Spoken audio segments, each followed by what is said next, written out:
नमस्कार, प्रणाम, अस्सलाम वालेकुम और हमारे भोजपुरिया के चैनल में बहुत बहुत स्वागत है। और भोजपुरी के नए नए कब आने वाला है, अगर अपडेट पाना चाहते हैं तो हमारे यूट्यूब चैनल बिहार 28 को दिल से सब्सक्राइबर कर लीजिए, क्योंकि भोजपुरी के आने वाले गाना के खबर सबसे पहले हमारे चैनल में आता है। तो हमारे चैनल को ज़्यादा से ज़्यादा सपोर्ट करें और एंड सब्सक्राइबर करना ना भूलें, क्योंकि भोजपुरी के हर खबर सबसे पहले लाता हूँ। तो हमारे की आज की ताज़ा खबर बहुत ही खूबसूरत वाली सॉन्ग आया है, जिसने गाया है गोलू गोल्ड ने गाया है, जिस सॉन्ग का नाम है लैला। जी दोस्तों, आप सब सही सुने हैं, गोलू गोल्ड ने गाना गाया है लैला।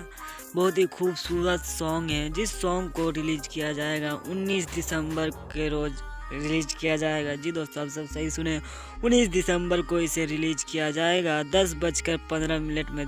जी दोस्तों, आप सब सही सुने, 10:15 में इसे रिलीज किया जाएगा।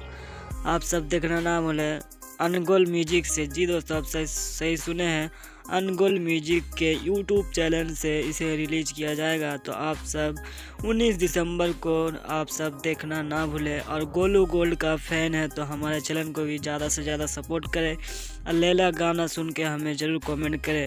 और अगर ये हमारा वीडियो आप सबको थोड़ी सी भी अच्छी लगी तो ज़्यादा से ज़्यादा लाइक करें, कमेंट करें, शेयर करें, लाइक करें। धन्यवाद, थैंक यू।